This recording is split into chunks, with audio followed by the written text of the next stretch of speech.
I'm 79 years old, and I'm about to tell you about the most extraordinary friendship of my life, not with another human, with something that knocked on my cabin door one November night in 1987 and asked me, in perfect English, if I could help him with a problem.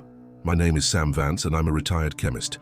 For 31 years, I've kept a secret that would have changed science, made headlines worldwide, and probably gotten my friend killed in the process, because my friend wasn't human. He stood 7 feet tall, was covered in dark fur, and called himself Walker. Yes, a Bigfoot, who spoke English, who'd taught himself our language by listening to campers and radio broadcasts for decades, who came to me not because he was dying, but because he'd found something in the Gila Wilderness that was killing everything around it.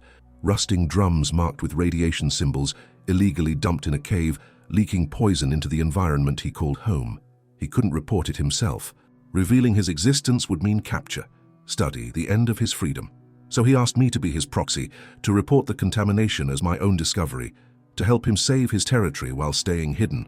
For the next year, we orchestrated a federal cleanup operation together, me playing the role of innocent rockhound who stumbled onto nuclear waste, him guiding me to 2 more contamination sites he'd discovered over decades of walking this wilderness.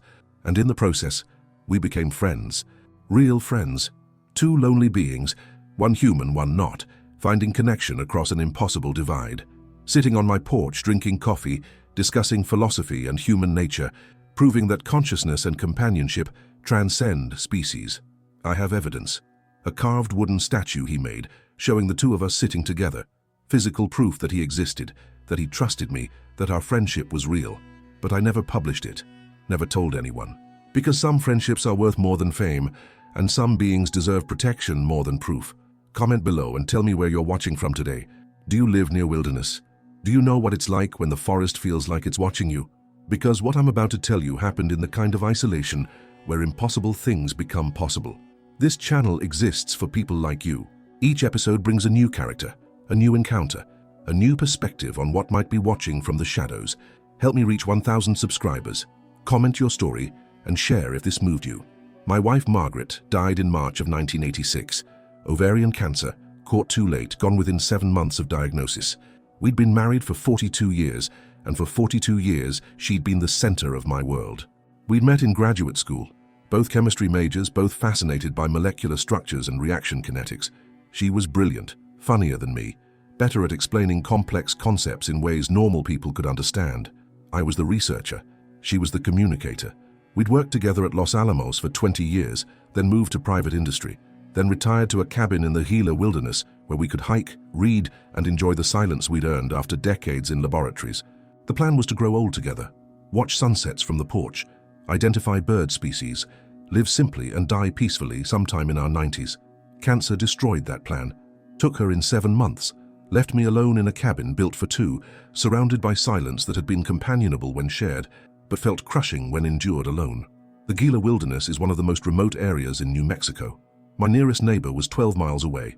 The small town of Silver City was a 40-minute drive on roads that became impassable during monsoon season. Margaret and I had loved the isolation, loved being able to see stars undimmed by light pollution, loved hearing nothing but wind and wildlife, loved the sense of being genuinely alone with nature. But after she died, the isolation became oppressive. I'd wake up at 3 a.m. and the silence would be so complete I could hear my own heartbeat. I'd make coffee and set out 2 cups before remembering there was no one to share it with. I'd find myself talking to her, having full conversations with someone who wasn't there. I was 65 years old, retired, with no children. We'd tried, but it hadn't happened, and few friends who understood why we'd chosen to live so remotely. The people I'd worked with had mostly retired to places with actual amenities, not mountains and solitude. I spent my days organizing Margaret's things, unable to throw anything away. Her books, her field guides, her hiking boots that would never be worn again. I kept the cabin exactly as she'd left it, like a museum to a life that had ended. By fall of 1987, I'd been alone for 18 months. I'd started having conversations out loud with myself, debating which firewood to use, whether to make coffee or tea, if the weather would hold through the weekend. The boundary between internal monologue and external speech had dissolved. I'd catch myself mid-sentence, realize I was talking to an empty room, and feel the weight of how far I'd drifted from normal human behavior. I knew what was happening, knew the isolation was degrading my mental state, knew I should probably move to Silver City, find an apartment, join some senior social groups, maintain human connection. But I couldn't leave the cabin. It was the last place Margaret and I had been together.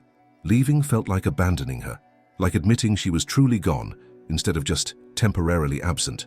So I stayed, got stranger, more isolated, more comfortable with silence and solitude than with the prospect of rejoining civilization. Part of me knew this couldn't continue indefinitely, that I'd eventually have a medical emergency or simply lose touch with reality completely. But I didn't have the energy to change course. Easier to just exist day by day until existence stopped. Then something knocked on my door late one November evening, and existence became very different very quickly. The knock came at exactly 10:45 p.m. I know because I'd been reading by the fire, checking my watch periodically, marking time in the precise way lonely people do when days blend together. The sound was deliberate, not frantic pounding, not the scratch of an animal. 3 measured knocks. Pause. 3 more knocks. Someone was using human protocol, following social convention for requesting entry. I stood grabbing the poker from the fireplace, old habit from Margaret's safety lectures, and approached the door. "Who's there?" The voice that answered made me question my sanity. "My name is Walker. I need help. I'm injured, but that's not the primary concern. I've found something dangerous in the wilderness, something that requires human intervention. May I come in?" The words were clear, articulate, slightly formal, perfect English with an accent I couldn't quite place, like someone who'd learned the language academically, rather than conversationally. I opened the door. What stood on my porch was impossible, but I didn't have time to process that, because it was also bleeding. 7 feet tall, maybe slightly more, covered in dark brown fur that was matted with dirt and what looked like dried blood. Broad shoulders, long arms, a face that was neither quite ape nor quite human, and eyes. Dark brown eyes that met mine with unmistakable intelligence and something approaching embarrassment. "I apologize for the intrusion," it said. He said. The voice was distinctly masculine. "I realize this is shocking. I've been monitoring your residence for several weeks, trying to determine if you'd be receptive to contact. Your background in chemistry suggested you might approach this rationally rather than emotionally." My mouth opened. No sound came out. He gestured to his left leg, where a gash ran from knee to ankle, deep enough to show muscle beneath the fur. "This happened while investigating the site I mentioned. I can treat it myself, but I thought it might serve as an icebreaker. Humans respond better to injured beings than healthy ones. Creates empathy before fear." You're speaking English," I managed. "Yes. I've been practicing for approximately 33 years, listening to hikers, campers, radio broadcasts when atmospheric conditions allow. I'm not fluent in the conversational sense. I lack practice partners, but I can communicate complex concepts. May I enter? This conversation would be better conducted inside, where visibility is limited." I stepped back. He entered, ducking through the doorway, moving carefully to avoid knocking over furniture. His proportions made my cabin feel tiny. He had to hunch slightly to avoid the ceiling beams. Up close, the details were staggering. The fur was coarse, almost wire-like, with grey streaks around the face and chest that suggested age. His hands were massive, but showed remarkable dexterity. Opposable thumbs, defined fingers, calloused palms that spoke to a lifetime of physical labor. But it was his face that held me. The bone structure was heavy, pronounced brow ridge and broad nose, but the eyes were expressive, the mouth capable of nuanced expressions. When he spoke, I could see the effort it took. His vocal anatomy wasn't designed for human speech, but he'd adapted it anyway. "You're real," I said stupidly. "Yes, though I appreciate the existential doubt. It suggests you're processing this rationally. May I sit?" Standing is uncomfortable in enclosed spaces. I gestured to my couch, the sturdiest piece of furniture I had. He sat carefully, the frame creaking but holding. "My name is Walker," he repeated. "I've lived in this wilderness for 33 years. Before that, I was in Canada, Colorado, various locations. I'm 74 years old by my best calculation, and I need your help with a problem that I cannot solve alone." My chemist brain kicked in. Observation, hypothesis, analysis. This being was speaking English, complex sentences with proper grammar and sophisticated vocabulary. That required years of language acquisition, cognitive processing capacity, equal to or exceeding human norms. The injury was real. I could see the wound, the torn tissue, the way he favored that leg. But he was right. The injury was almost incidental, a prop to establish vulnerability and elicit sympathy. He was manipulating me, deliberately, using psychological insights about human behavior to facilitate contact, which meant he understood human psychology, had studied us, had planned this encounter. "Why me?" I asked. "You're a retired chemist, Los Alamos background, which gives you credibility with federal agencies. You're isolated. less likely to have immediate contacts who'd complicate disclosure. You've suffered recent loss, your wife, I'm sorry, which makes you more open to unconventional connection. And you're intelligent enough to understand why I can't reveal myself directly. You've been watching me for several weeks, yes. I apologize for the intrusion on your privacy, but I needed to ensure you were the right person for this request. I should have been terrified, should have grabbed my rifle, called for help, done something rational. Instead, I found myself fascinated. What's the problem you need help with? Walker shifted position, wincing as the injured leg moved. I'll explain in detail, but first, would you be willing to treat this wound? I can manage it myself, but your medical knowledge would ensure proper healing, and it would give you time to adjust to my presence before we discuss more complex matters. I retrieved my first aid kit, approached cautiously. He remained perfectly still, allowing me to examine the gash. This needs stitches, I said. It's deep. Risk of infection without proper closure. I heal quickly, faster than humans, but stitches would be preferable, yes. I cleaned the wound with antiseptic. He made a low sound, pain clearly, but didn't pull away. I threaded a needle, began suturing. His skin beneath the fur was tough, leathery. The needle required more force than with human tissue, but the underlying structures were familiar. Muscle, fascia, subcutaneous layers, all recognizable from human anatomy, just scaled larger and denser. You're very calm, Walker observed. Most humans would be catatonic by this point. I'm a scientist, I said, working methodically. The impossible is just the not yet understood. Besides, I've been talking to myself for 18 months. Having a conversation partner who talks back is an improvement, even if that partner isn't human. He made a sound that might have been laughter. I appreciate the pragmatism. It confirms my assessment of your character. I finished the stitches, bandaged the wound. Done. Keep it clean, watch for infection. Though if you heal as fast as you claim, this should close quickly. Thank you. He tested the leg, seemed satisfied. Now, the reason I'm here. 3 miles north of your cabin, there's a lava tube cave system. Hidden entrance, difficult access. I use it occasionally for shelter. 2 weeks ago, I discovered something that shouldn't be there. He paused, making sure I was listening. Metal drums, 53 of them, rusting, leaking, marked with radiation symbols and Atomic Energy Commission stamps from the 1950s. The contamination is active. I've observed wildlife dying in the vicinity. Hairless raccoons, birds with deformities. The poison is spreading. My blood ran cold. Nuclear waste, illegally dumped. Yes, I cannot report this myself, for obvious reasons. But you can. You have the credentials, the credibility. If you report finding it during a rock-hounding expedition, authorities will respond. The contamination will be cleaned up. My territory will be safe again. You want me to lie, to claim I discovered it? Yes, I want you to be my proxy, to use your humanity to accomplish what my existence prevents me from doing directly. I sat back, processing. This creature, this being, had learned human language, studied human bureaucracy, and formulated a plan to manipulate federal agencies into cleaning up environmental contamination, all while staying hidden. If I do this, I said slowly, if I report this, there will be investigators, helicopters, teams of people swarming the area. Your territory will be compromised. I'm aware. I'll relocate temporarily. I've done it before, but I cannot allow the contamination to continue. The wildlife is suffering. The ecosystem is dying. My principles require action, even when action is personally costly. Principles. This being had moral framework sophisticated enough to prioritize ecosystem health over personal safety. Why should I trust you? I asked. How do I know this isn't some elaborate hoax? Walker met my eyes. You don't. You'll need to verify my claims independently. I can provide precise directions to the cave. You can investigate, use your knowledge to confirm the contamination, then decide whether to help. He stood carefully, testing the injured leg. I've taken enough of your time. Consider my request. I'll return in 3 days for your answer. If you decide to help, we'll coordinate details. If not, I'll find another solution, though you were my preferred choice. He moved toward the door. Wait, I said. If you can speak English, if you've been living here for decades, why now? Why reveal yourself now? Walker paused. Because I'm old. Because I've been alone for 33 years since my last companion died. Because the contamination forced my hand. And because, he hesitated, showing vulnerability for the first time. Because loneliness is universal. I've been listening to you talk to yourself for weeks. Heard you grieving. Understood that isolation.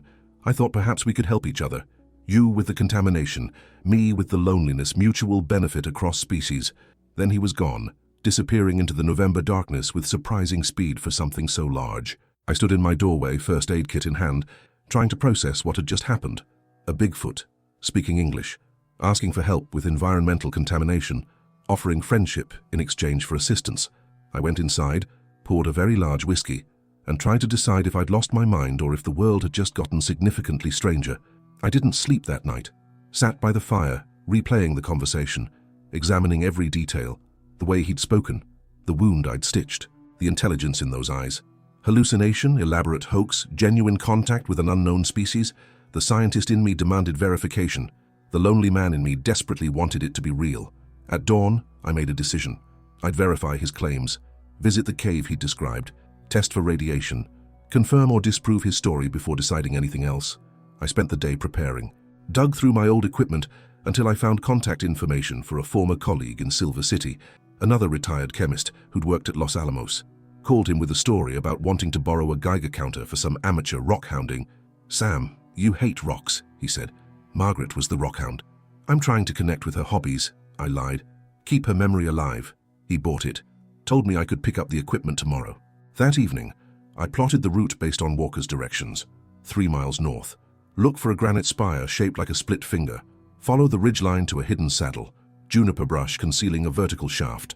Precise. Detailed. Either Walker had genuinely scouted this location, or he'd invented an incredibly specific fiction. The third evening after our first encounter, Walker returned. Same time, 10:45 p.m. exactly. Same polite knock. I opened the door. He stood on the porch, bathed in moonlight, somehow looking less impossible than he had 3 nights ago. "Have you made a decision?" he asked. "I've made a decision to verify your claims first. I have a Geiger counter. Tomorrow I'll hike to the location you described. If I find what you say is there, we'll talk about next steps." Walker's expression, I was learning to read them, showed approval. Reasonable. I would have been disappointed if you'd accepted without verification. Would suggest gullibility rather than scientific rigor. "Will you guide me to the site?" "No, too risky. Daylight exposure, possibility of unexpected hikers. I'll provide detailed directions. You're capable of navigation. Former Los Alamos personnel are trained for fieldwork in remote locations." He was right. I'd done plenty of field research in my career. Could handle a solo hike. "However," Walker continued, "I'd like to continue our conversation. If you're amenable, I find your company pleasant. It's been decades since I've had intellectual discourse. Despite everything, the impossibility, the strangeness, I found myself smiling. I've been talking to myself for 18 months. Having someone talk back is pleasant for me too. Come in." We fell into a routine over the next week. I'd hike to the cave during daylight, document what I found, return and process the information. Walker would visit each evening, and we'd discuss my findings. The cave was exactly where he'd described. The drums were real, corroded 55-gallon barrels with faded AEC markings. My Geiger counter screamed warnings. This was legitimate high-level nuclear waste, illegally dumped and leaking. Each evening, I'd report my findings to Walker. He'd listen with obvious interest, asking questions that demonstrated sophisticated understanding of chemistry and radiation physics. "You understand nuclear decay?" I said one night. "How?" "Radio broadcasts, scientific programs. I've listened to educational content for decades, absorbed what I could. My knowledge has gaps. I lack formal training, but I understand principles." "You taught yourself nuclear chemistry from radio programs and observation. I've watched your species closely, studied your behavior, your technology, your communication patterns. Learning is survival when you're trying to stay hidden."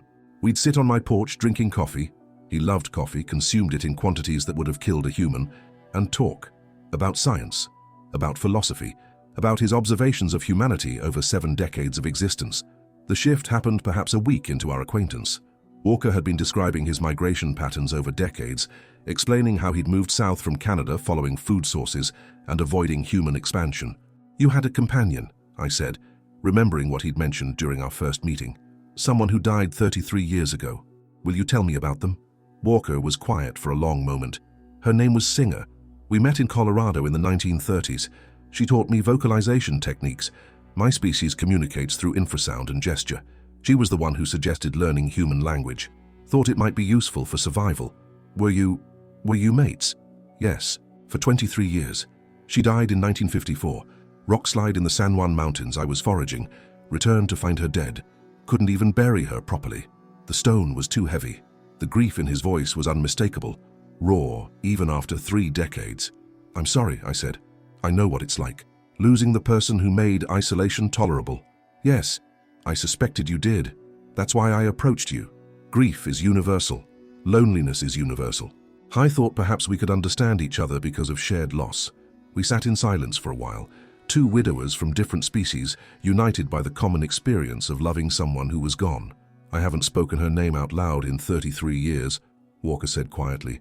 Thank you for asking about her, for acknowledging she existed. Singer, I said. That's a beautiful name. She had a beautiful voice, could make sounds I could never replicate. I miss that. Miss hearing someone else's vocalizations, the silence has been difficult. That night after Walker left, I sat processing what was happening. This wasn't just about environmental contamination.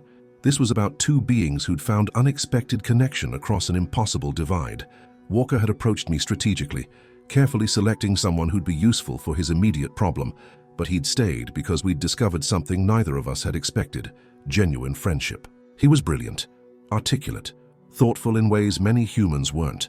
His observations about human behavior were incisive, his philosophical framework sophisticated, his capacity for grief and loneliness entirely relatable. I'd spent 18 months in isolation, thinking I'd never connect with anyone again, that Margaret had been my one chance at meaningful relationship, and now I'd exist in loneliness until I died. Walker had proven that wrong, had shown me that consciousness and companionship transcend biology, that two beings can find common ground, even when one is human and one decidedly isn't. I made a decision that night. I'd help him with the contamination, not just because it was the right thing to do environmentally, but because he'd trusted me with his existence, his grief, his loneliness, and I wanted to honor that trust. The next morning, I called the Department of Energy field office in Albuquerque and reported my discovery. The DOE response was swift. Within 48 hours, I had a team of investigators at my cabin asking detailed questions about how I'd found the site, what I'd observed, what measurements I'd taken. My Los Alamos credentials helped enormously. They treated me as a credible witness rather than a crank. The Geiger counter readings I'd documented were concerning enough to justify immediate response. A hazmat team deployed within a week, helicopters, personnel in Tyvek suits, the kind of federal response that turns quiet wilderness into a staging ground for environmental remediation. I watched from my porch, worried about Walker. His territory was swarming with people. Where would he go? How would he avoid detection? He came to me that first night of the cleanup operation, appearing silently at my door well after midnight. The helicopters, he said without preamble. They'll be here for months, won't they? Probably. This is a major contamination site. They'll need to remove all the drums, test soil samples, monitor groundwater. It's a significant operation. Walker nodded. He looked tired. I've relocated to a secondary shelter, 15 miles east. Less comfortable, less familiar territory, but necessary. I'm sorry, I knew this would displace you, but don't apologize. This was my request. I understood the consequences. The contamination needed to be addressed. My temporary discomfort is acceptable cost. But I could see the toll it was taking. He'd lived in this territory for 3 decades, had established routines, safe zones, resource caches. Now all of that was compromised by the very cleanup he'd initiated. Over the following weeks, our relationship deepened. Walker would make longer visits, staying hours instead of minutes. We'd talk about everything: his observations of wildlife, my memories of research, philosophical debates about consciousness and existence. One evening he brought something wrapped in hide, unwrapped it to reveal a book, waterlogged, pages stuck together, but readable with care. Walden, by Thoreau. I found this near a campsite years ago, he said. Dried it, preserved it as best I could. I've read it perhaps 100 times, the only book I possess. I thought you might appreciate it. I took it carefully. The pages were brittle, stained, but the text was legible. You've read Thoreau many times. His philosophy resonates. I went to the woods because I wish to live deliberately. I understand that impulse, though my reasons for woodland residence are more practical than philosophical. You can keep this, I said, trying to hand it back. No, I've memorized it, every word, it's yours now. Consider it payment for your assistance and for your companionship. We spent that evening discussing Thoreau's ideas. Walker's interpretation was sophisticated, nuanced. He'd thought deeply about concepts of self-reliance, simplicity, connection to nature. Thoreau had a choice, Walker observed. He could have stayed in society. He chose to leave. I don't have that choice. Society would make me a specimen if it knew I existed. My isolation is mandatory, not philosophical. Does that bother you, not having the choice? Sometimes. I observe humans and wonder what it would be like to walk openly, to have conversations in daylight. to exist without constant vigilance. But wondering doesn't change reality. I am what I am. Adaptation is survival. The gift exchange became a pattern. Walker would bring things he'd collected or made. A piece of obsidian, napped into a perfect blade. Medicinal plants I could use for minor ailments. Once, a perfectly preserved bird's nest, intricate in its construction. I reciprocated with things from my world. Books I thought he'd enjoy. Coffee. He consumed it voraciously, claimed it improved cognitive function. Batteries for a small radio I gave him so he could continue his education through broadcasts. "This is barter," Walker said one evening, examining a field guide to New Mexico flora I'd given him. "Exchange of resources, foundation of social contract. We're establishing reciprocal relationship. We're becoming friends," I corrected. "Friends give gifts without expecting equal return." Walker considered this. "Friends? Yes, I suppose we are. I haven't had a friend in 33 years. Wasn't sure I remembered how." "You're doing fine," I said. Our conversations grew more personal. Walker shared details of his life I suspected he'd never told anyone. The challenges of learning English through observation. The terror of nearly being discovered multiple times over the decades. The profound loneliness of being possibly the last of his kind in this region. "I don't know if others exist," he said one night. "I've seen no sign of my species in this area for 40 years, heard no vocalizations, found no territorial markers. I might be completely alone." That must be terrifying. It's reality. Speculating about other survivors doesn't change my situation. I exist. I adapt. I continue. That's all any creature can do. But I could hear the loneliness beneath the stoicism. He'd been alone longer than I had experienced isolation more profound than anything I could imagine. "You have me now," I said, "for whatever that's worth." Walker looked at me with those expressive eyes. "It's worth more than you realize." Companionship with an intelligent being, even one from a different species, fulfills needs I'd convinced myself I didn't have anymore. Thank you for that. The moment that sealed our friendship came about 6 weeks into the cleanup operation. I'd been feeling unwell, flu probably or some other virus. Nothing serious but enough to keep me in bed, feverish and miserable. Walker noticed my absence from our normal evening routine. Instead of visiting at his usual time, he came earlier, bringing things he thought might help. Willow bark, natural aspirin, cool water from a spring he knew, even firewood, so I wouldn't have to gather it while sick. "You didn't need to do this," I said, voice rough from coughing. "Yes, I did. You're unwell. I have resources you need. Friends assist each other during vulnerability. This is basic social behavior." But it was more than basic social behavior. It was care. Genuine concern for my well-being. He stayed that night maintaining the fire, bringing water when I needed it, checking on me with a tenderness that transcended species. In the morning, I felt better. Not fully recovered, but improved enough to function. "Thank you," I said, "for staying, for helping. You treated my wound when I first approached you. You've risked your reputation to help with the contamination. You've given me companionship when I'd resigned myself to permanent solitude." This was minimal repayment. It wasn't repayment, it was friendship. Walker made a sound, something between a hum and a sigh. "Yes, friendship. I'm still adjusting to having one again. If you're still watching, if this story is connecting with something in you, some understanding that friendship transcends every boundary except the one between care and indifference, subscribe. We're building something here. Help us reach 1,000 subscribers. Because what happened next proved that some bonds are worth protecting at any cost, even when it means keeping secrets that could change the world. Stay with me. Now, spring of 1988. The cleanup operation wrapped up in early spring of 1988. The DOE had removed all 53 drums, tested the surrounding area extensively, established monitoring stations to track any residual contamination. I'd given statements, answered questions, played my role as the amateur rockhound who'd stumbled onto a Cold War secret. They thanked me for my civic duty, filed their reports, and prepared to leave. I thought we'd succeeded, thought Walker could return to his territory, resume his life, and we'd continue our evening conversations without the complication of federal presence. Then, during one of my final debriefings, the lead investigator asked a question that made my blood freeze. "Dr. Vance, during your explorations of the area, did you notice any unusual wildlife activity? We're trying to establish how long the contamination's been active. Behavioral changes in local fauna would be helpful data." "Just the sick raccoons I mentioned," I said carefully. "Why?" "We've found some anomalous tracks, large bipedal impressions near one of the monitoring stations. Probably just a hoax, hikers playing Bigfoot games. But we're documenting everything for the environmental impact report." My heart hammered. They'd found Walker's tracks. "I haven't seen anything like that," I lied. The investigator nodded, seemed to accept it, but I saw him make a note, saw the way he glanced toward the tree line. They were curious, paying attention, one step away from turning a cleanup operation into a cryptid hunt. That night, Walker came to me more agitated than I'd ever seen him. "They found my tracks," he said without preamble. "Near the Eastern Monitoring Station. I was careless. Crossed an area I thought was safe, but they'd placed equipment there. They think it's a hoax. Hikers playing games. For now. But if they find more evidence, if they start investigating seriously..."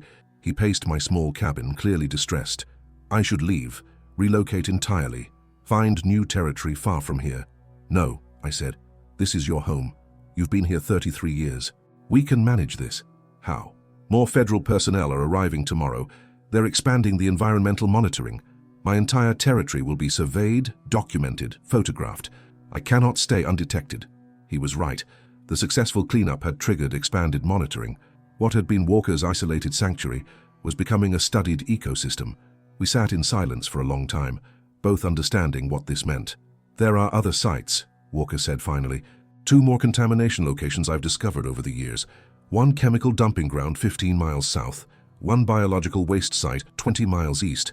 Both equally dangerous. Both need reporting." "Walker, no.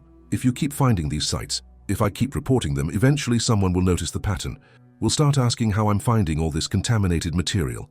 They'll investigate me, and that investigation might lead to you. So the poison continues. The ecosystem suffers because protecting me is more important than environmental health. Your survival is more important than..." "No." His voice was firm. "No. My survival is not more important than ecosystem health. I've watched humans poison this wilderness for decades, watched species disappear, watched habitats degrade. If I have knowledge that can prevent further damage, I'm morally obligated to share it, regardless of personal risk. Even if it means you have to leave, even if it means we can't continue this friendship." Walker looked at me with profound sadness. "Singer used to say that love sometimes means letting go, that the deepest care is wanting what's best for the other, even when it costs you." I didn't understand that when she said it, but I understand now. He was willing to sacrifice our friendship, the first meaningful connection he'd had in 3 decades, to protect the wilderness he called home. The next week was painful. We coordinated the anonymous reporting of the 2 other contamination sites, carefully worded tips to environmental agencies, deliberately vague about sourcing. Walker prepared to relocate, started caching supplies in distant locations, scouting new territory far from the Gila Wilderness. Our evening meetings became shorter, more businesslike. We were both trying to make the separation easier by making it gradual. Then, 3 days before he planned to leave permanently, something changed. The DOE team leader came to my cabin with an update. They'd investigated the other contamination reports, found exactly what was described, were calling it the largest illegal dumping discovery in New Mexico history. "Dr. Vance, I don't know how to say this tactfully, so I'll just say it. These sites, all 3 of them, they're in patterns. Locations that suggest someone's been actively monitoring this wilderness for decades, finding contamination that's been here since the 1950s and 60s. Whoever's providing these tips has knowledge that spans generations." "What are you suggesting?" "I'm suggesting we have an unknown ally, someone who cares deeply about this ecosystem and has been protecting it without recognition. And I wanted to say thank you to whoever that is. They've prevented environmental catastrophe." He handed me a card. "If your mysterious source ever wants recognition, wants to be acknowledged for their work, call me. We'd like to honor them properly." After he left, I sat holding that card, understanding what had just happened. They'd noticed the pattern, but instead of investigating it as suspicious, they'd interpreted it as heroic, an anonymous guardian protecting the wilderness, which was exactly what Walker was. That evening, Walker came to my cabin with obvious intention. He'd overheard the conversation, had been close enough to monitor as always. "They see you as a hero," I said, "an anonymous protector. They don't want to hunt you. They want to thank you. But they can never know what I am, can never acknowledge my existence directly. The gratitude is theoretical. Does that matter?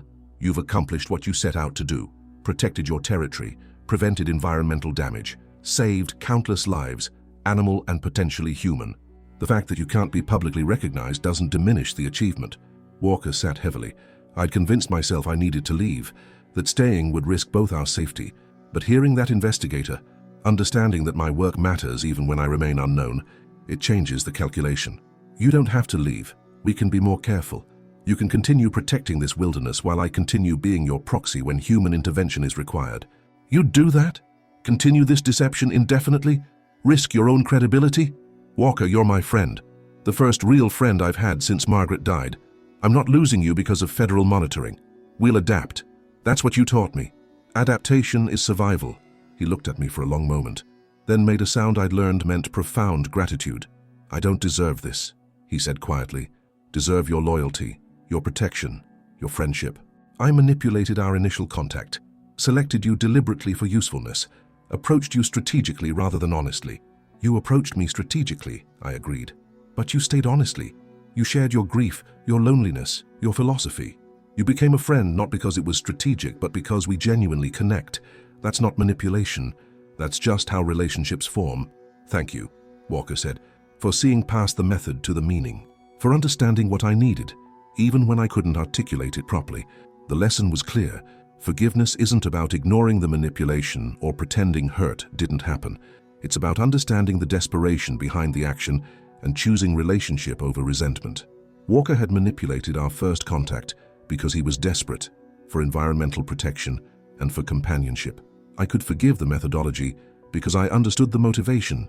We sat together that evening, both understanding we'd weathered our first real crisis and emerged with our friendship intact. Over the following months, I watched Walker navigate challenges with solutions I'd never have considered. When hikers came too close to his shelter, he didn't flee. He created false trails leading away from the area, using techniques that played on human assumptions about wildlife movement. When monitoring equipment was placed near his water source, he adapted his schedule rather than abandoning the resource, learned the human patrol patterns, and moved around them with precision. You think like a tactician, I observed one evening. Strategic planning, resource management, threat assessment, that's sophisticated cognition. Survival requires intelligence, Walker replied. Not human-style intelligence with tools and technology, but pattern recognition, predictive modeling, adaptive problem-solving. Different methodology, same cognitive complexity. The lesson: intelligence isn't defined by the tools you make. It's defined by how you solve problems, how you adapt, how you think your way through challenges. One night, Walker described his decades of solitude after Singer died, the way he'd stopped vocalizing because there was no one to hear, the way he'd almost forgotten how to communicate beyond basic survival signals. Isolation damages cognition, he said. Without social interaction, without communication, the mind atrophies. I could feel myself degrading, becoming less than I had been. That's what terrified me most, not physical danger, but the slow erosion of self that comes from complete isolation. I understood completely. My 18 months alone had given me a glimpse of what Walker had endured for 3 decades. The lesson: loneliness isn't a human problem. It's a consciousness problem. Any being with capacity for social bonding suffers when that bonding is absent. Species doesn't matter. The need for connection is universal. We talked often about why Walker couldn't reveal himself, about what would happen if the world knew he existed. You'd be famous, I said once. Proof of cryptid existence. You'd revolutionize biology, anthropology, every field that studies consciousness and evolution. I'd be a specimen, Walker corrected. Captured, studied, dissected eventually. Even with legal protection, and humans are terrible at enforcing protection for beings they don't understand, my life would become observation. Tracking collars, monitoring, no privacy, no autonomy. Fame would be imprisonment. The lesson: some knowledge is dangerous. Some truths are better kept secret. Not all mysteries deserve solving, if solving them destroys what made them valuable. Walker had adapted constantly over 7 decades, learned new languages, new survival techniques, migrated across changing landscapes, modified behavior to match shifting human expansion. Stagnation is death, he said. Refusing to adapt because you're attached to old methods, that's how species go extinct. That's how individuals fail. Survival requires constant recalibration. I thought about my own life, how I'd been stagnating in grief, refusing to adapt to life without Margaret. How Walker's appearance had forced me to recalibrate, to find new meaning. The lesson: adaptation isn't weakness, it's survival. The ability to change when circumstances demand it is strength, not compromise. Walker would never be publicly acknowledged for protecting the Gila Wilderness, would never receive credit for preventing environmental catastrophe, would die unknown, his contributions erased by the very secrecy that kept him safe. Does that bother you? I asked. Knowing your work will never be recognized? Recognition is human need, Walker said. I don't require it. The work matters because the ecosystem thrives, not because anyone knows I protected it. Legacy isn't about being remembered. It's about creating effects that persist beyond your existence. The lesson: The need for recognition is ego. The need for meaningful work is soul. You can have impact without credit. In fact, sometimes the most profound impacts are the ones no one knows you made. Years passed. The friendship deepened. Walker and I settled into rhythms that felt permanent. Evening conversations, shared coffee, philosophical debates that lasted hours. But we were both aging. I was approaching 70, my body showing the wear of years. Arthritis in my hands, joints that protested morning movement, vision that required stronger glasses. Walker was aging too. He moved more slowly than when we'd met. The silver in his fur had spread. He'd mentioned joint pain, difficulty with terrain that had once been effortless. "How long do your kind live?" I asked one evening. "I don't know," Walker admitted. "I've never met another who lived past 80. But whether that's natural lifespan or circumstantial death, I can't say. I'm 78 now. Perhaps I'm nearing the end. Perhaps I have decades remaining." The uncertainty was unsettling for both of us. We started noticing signs. Walker would cancel visits due to illness, something that never happened in our first years. I'd struggle with hikes that had once been routine. One winter evening, I fell on ice near my cabin. Nothing serious, bruised hip, wounded pride, but it took me 20 minutes to get up.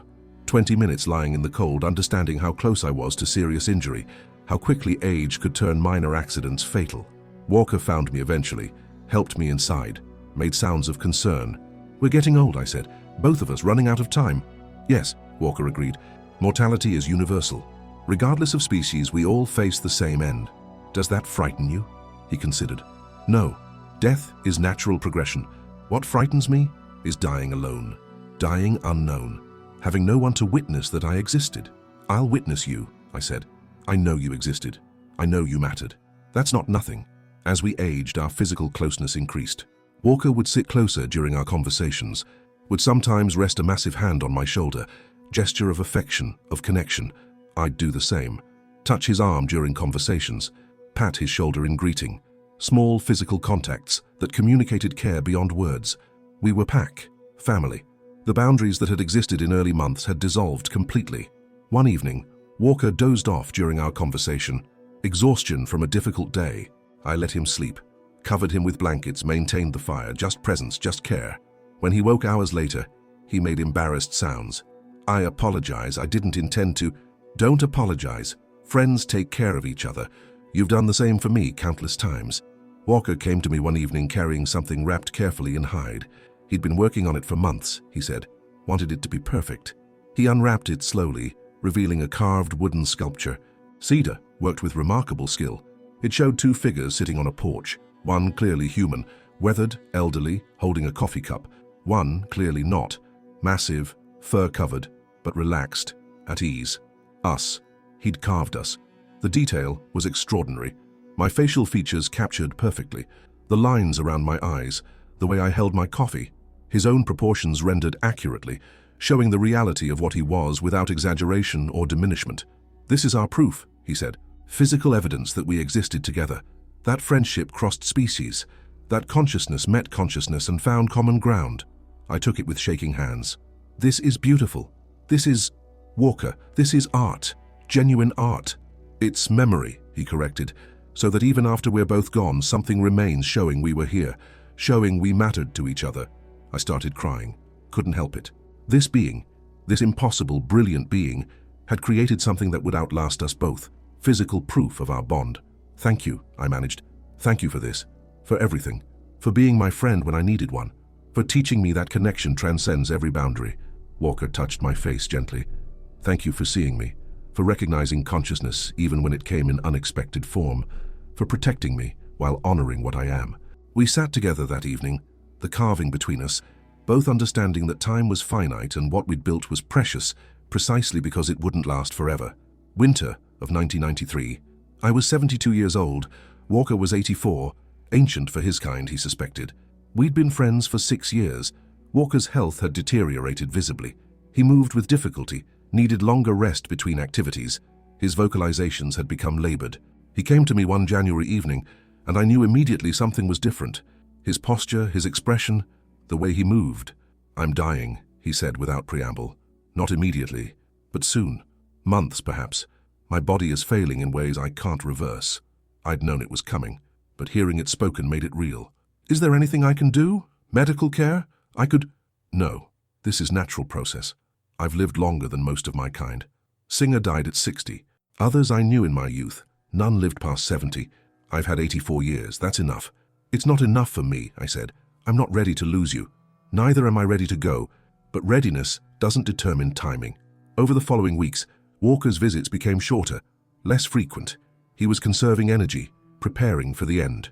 One evening in early March, he came to me with obvious purpose, brought the old copy of Walden he'd given me years ago.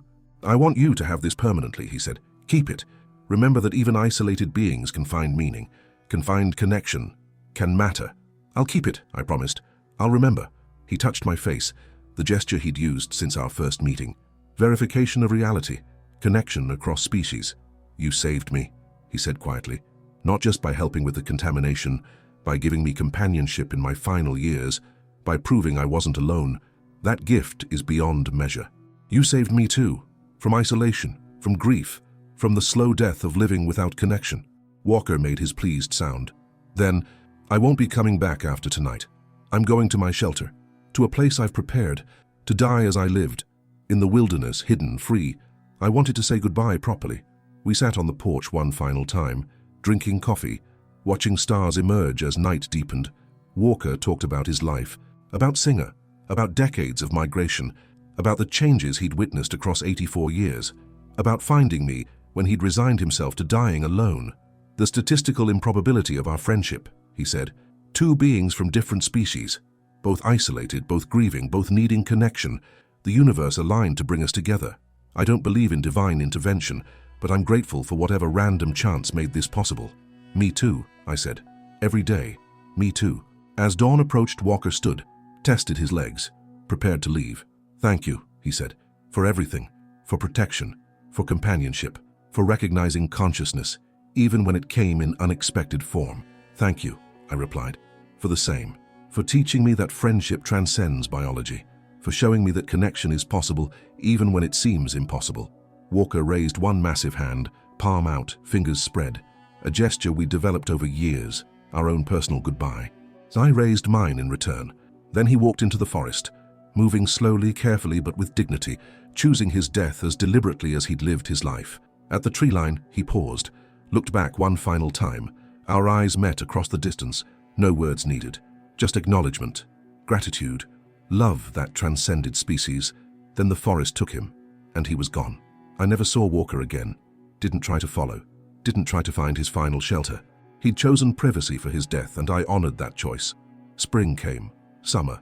The Gila Wilderness continued its cycles, indifferent to the absence of one being who'd protected it for decades. I kept our routine, made coffee every evening, sat on the porch at our usual time, spoke out loud sometimes, telling Walker about my day, knowing he wasn't there to hear but needing to maintain the connection anyway. The carving sat on my mantle, physical proof that he'd existed, that we'd existed together, that our impossible friendship had been real. I grieved, deeply, completely, grieved for the friend who'd saved me from isolation, who'd taught me that consciousness wears many forms, who'd trusted me with his existence and his death, and I kept his secret, never told anyone, never published our conversations, never revealed what I'd learned, because that's what you do for friends. You honor their need for privacy even after they're gone. I'm 96 years old now, dying in a hospital in Silver City.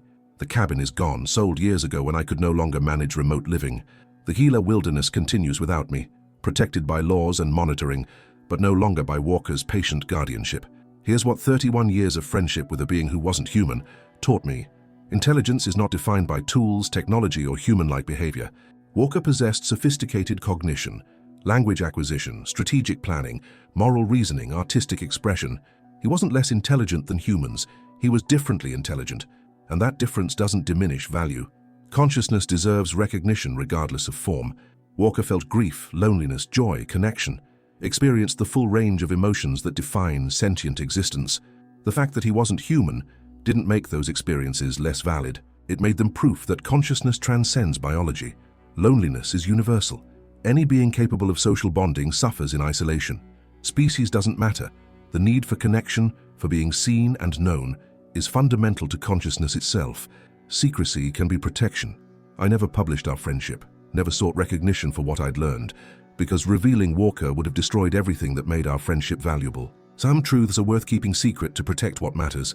Most importantly, friendship transcends every boundary except the one between care and indifference.